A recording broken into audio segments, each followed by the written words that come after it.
What is up, guys? Marcellus Williams, aka TheSwolefessor, here to educate you on health, fitness, social well-being. Guys, do not drive and record. Do not follow my example. I shouldn't be doing this, but wanted to get to the intro of this video. You guys saw in the first part of the video pretty much what day 4 on this current mesocycle looks like. That's the only day you guys didn't get to see in the last video where I did a week's worth of training, or showed you a week's worth of training rather. But yeah, it's pretty much just my upper body volume based bench day and accessory day. So it's a lot of fun. Michael joined me. We had a good workout, got a good pump, all that good stuff. I am currently en route to College Station, Texas. I'm going to be at Texas A&M for Collegiate Nationals because I am the new head coach of the UNT powerlifting team. I don't think I've announced that on my channel yet. I know I announced it on my Instagram kind of around when it first happened. But yeah, I've been working with them since March. It was kind of like a last minute decision, late notice type of thing due to things that happened with their last head coach. But yeah, I've been working with them for the past month or so basically, and this is going to be my first meet with them, Collegiate National. So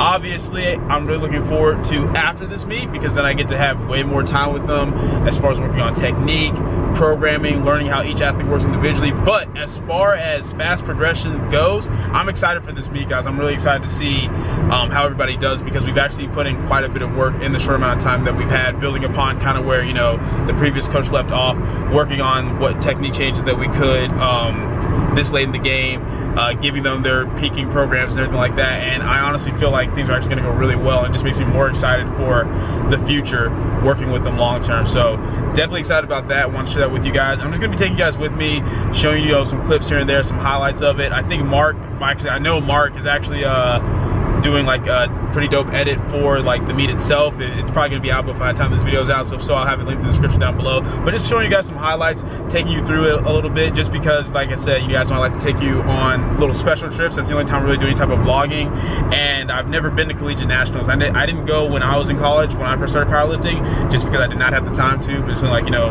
classes, the 4 jobs, just trying to make sure I didn't take out student loans and pay my tuition, my rent, stuff like that. Wasn't able to go. So it's interesting that my first time going there is actually going to be to coach. But I'm excited because apparently Collegiate Nationals, from what I've heard, is just as lit, if not more lit, than normal nationals. Seeing all the different schools and teams and lifters. My boy Russell's going to be there. I know he's going to be there, so I'll probably get a lift in with him. Derek's going to come down. Like I said, Mark's going to be there recording, and it's just going to be a good time. So I just want to take you guys with me through this, you know, this little trip. But yeah, I'll see you guys when we get there. All right, guys. So here at the hotel, met up with the UNT powerlifting team at registration so they can do their equipment checking, get their rack heights, all that. Very boring, monotonous process. Didn't bother with recording that. But we here with the homie. Mark, what's wrong, Mark? What's good, bro? How you been, man? Ain't seen you in a while. Hey, let me spit some rounds for y'all. Hush Puppy Brown is back in town. You know he get around. Yeah, I just frowned. All right, that's it. That's all I got. Yeah, it's good to see you too, man. Anyway, guys, so this is the hotel room we're staying in. It's kind of interesting. Like I don't think I've ever been in a hotel quite like this. So it's kind of nice. And yo, we got this paradox. Oh, well, Mark was recording him, but we missed it. Anyway. Hey, y'all, y'all check out this light snug. Hey, y'all should tell him to invest into one of these, man. So you can really see him in the darkness. Oh, bro. Yeah. Hold on. Put it on me. Does it work? Let's see. Does it work? Oh, good God. Yeah, that works. Jeez. All right. Anyway, guys. So pretty much, today is Wednesday, and different athletes on the team will be competing based upon their weight class tomorrow, Thursday, all the way through Sunday. So like I said, I'll just be showing you guys brief clips of things here and there. Maybe doing little brief interviews with some of the athletes. I'm not sure I'm gonna go about this yet. Like I said, it's kind of like a spur of the moment, random last minute kind of thing I just felt like doing. Feel like you guys would enjoy it. So we'll see how all that goes. But about to get unpacked. I actually get another video uploaded for you guys. So the last video that I mentioned, you guys will, I'm actually uploading that right now, but you guys have probably already seen it. But anyway, go get that taken care of, and I will see you guys tomorrow. Hey Mark, say goodnight to the people. Good night. Good night. Alright guys, so on screen you guys are going to be seeing just different clips of a few, not even all 13, but a few of the UNT powerlifters who competed at Collegiate Nationals. Now originally I was going to do like a part 1 showing half of the lifters and a part 2 showing the other half, but it just didn't go down that way, guys, because I just wasn't focused on recording and vlogging. I'm not even the one that recorded these clips. Basically whatever UNT members weren't competing that day, I had them record so I could actually be in the back with the athletes, coaching them, handling them, cueing, everything like that. So this is pretty much gonna be like the only video that shows any like clips of, the lifters at Collegiate Nationals. But for those of you who want to see kind of like, how they did in their attempts and stuff like that, you can easily just go to my Instagram. They're all tagged in a post and you'll be able to like go look at their individual lists. But what I wanted to do was use this use this video to kind of talk to you guys about just 5 coaching tips that I think are very important, things that I feel a lot of people don't think about, especially when it comes to powerlifting, because a lot of people get focused on things like, make sure you can program, make sure you can teach technique, stuff like that, which of course is important. Obviously, if you can't program for somebody, then you probably can't coach them as a whole. And obviously, things like technique is very important. In fact, focusing on technique is probably underlooked in powerlifting. Most people just focus on like the programming itself, progression of strength, not thinking about longevity in terms of technique or efficiency. But these tips are a little bit more like in depth and outside of that. So I just want to go over these because for those of you who maybe you want to be a personal trainer or a coach, or you are currently coaching, these are things that I think are important to always keep in mind. So the first one, guys, is to be adaptable. You need to be adaptable in various areas. You need to be adaptable primarily like with your athletes, right? Different people respond to things differently. Even something as simple as like how you talk to them when you're getting ready for a meet. Like with UNT lifters, some of these guys, I can like, just get them hyped and get them ready to go. Others, I have to sit there and seriously talk with them about, hey, I need you to go out here and do this, focus on this cue, that cue, go out and execute. Others, I literally talk noise to them because that's what gets them ready. That's what gets them hyped. So being adaptable to the personality of your different clients, of your different athletes, being able to adapt your programming if needed. Not that you don't have a certain style or base that you use, but being able to customize and adapt it based on the needs of your athletes. Being adaptable is an extremely important tool when it comes to being any type of coach or teacher. And speaking of teaching, that's number 2, guys, being teachable. There's so many coaches out there, trainers, who feel like they know it all. And it's not to say that you shouldn't have a good knowledge base. It's not to say that you shouldn't be able to answer at least, the majority of the questions that your clients or athletes ask you.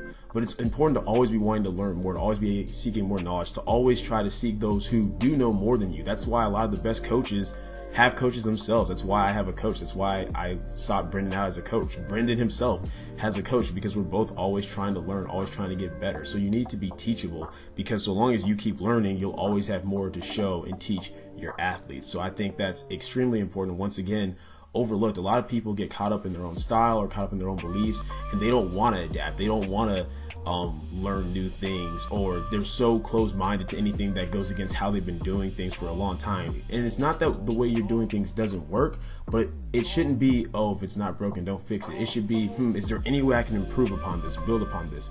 If so, you need to do that.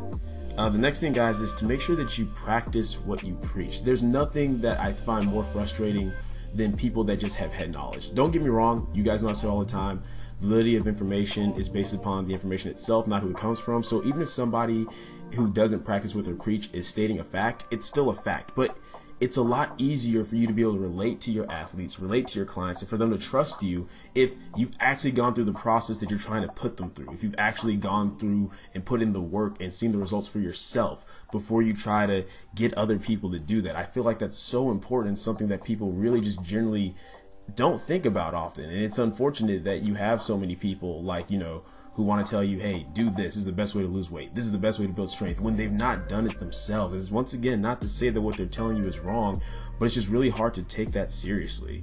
The next thing, guys, is being consistent. Now, this may seem like a little contradictory to being adaptable, but what I mean is, like, once again, you still want to have a certain style, a certain base, a certain way that you go about doing things. Yes, you need to be able to adapt here and there, but you shouldn't just do everything completely at random.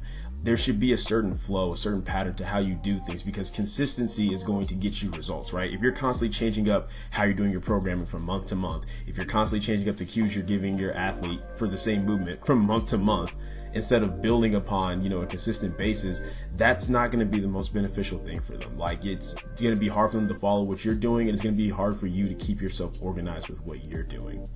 And then the last thing I want to talk to you guys about is being passionate. You guys have to understand something. There's a lot of trainers and coaches out there that do this just for money, or just because maybe like programming comes easy to them. But there's a big difference between being good at programming and then being a good coach. Like I said, worrying about things like technique, longevity, these different 5 points we're going over, all of those are part of being a coach. But I feel like the most important thing is to be passionate. You have to love this. You have to love what you do. You have to care about your athletes, care about their well-being, care about their progress.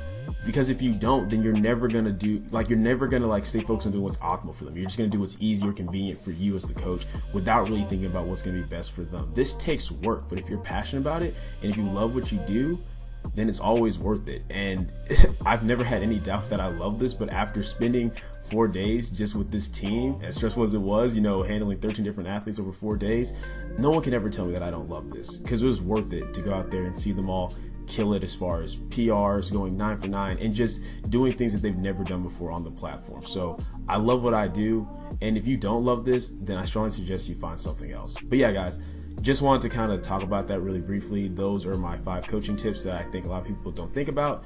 But yeah, enjoy the rest of the video.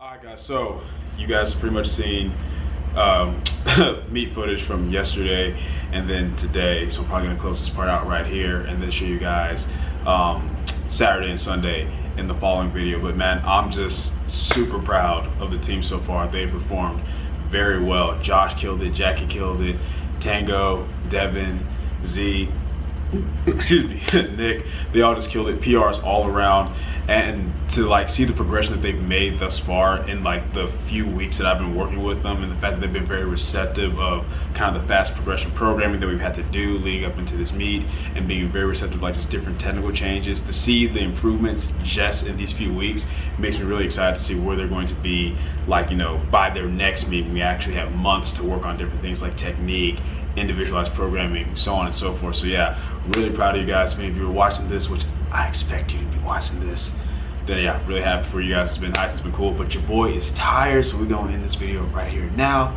Hope you guys enjoyed it. If you did, go ahead and leave a comment down below, let me know what you did. If you did not, leave a comment down below, let me know what I can do to get better. Like the video, share, subscribe. Keep it simple, specific, scientific. Oh. And we'll catch you later.